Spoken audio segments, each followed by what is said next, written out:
छा गइल, पहिला नजरिया में जान हमरा के भागइल।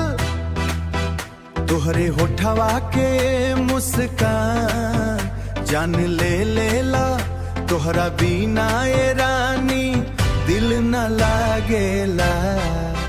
तोहरे बहिया में आके सुकून मिलेला, तोहरे नाम सुनते ही दिलवा खिलेला। रात भर सपना में तोहरे चेहरा आवे, तोहरे प्यार में सजना मनवा डूब जावे।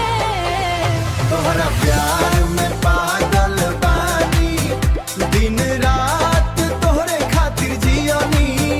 तू बन जा राजा हमार, हम बन जाई तोहरी रानी। तोहरे संग जिंदगी बिताइब, हर सपना साथ सजाइब। सातो जन्म ए साजन तोहरे नाम लिखाइब।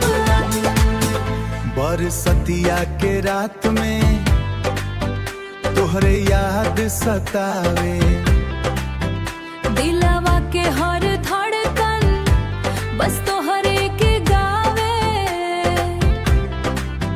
चांद भी काले लागे तोहरे चेहरा आगे, तोहरे संगे रह के राजा हर खुशी मिल जाले। तोहरा प्यार के रंग में हम रंगा जाए। तोहरे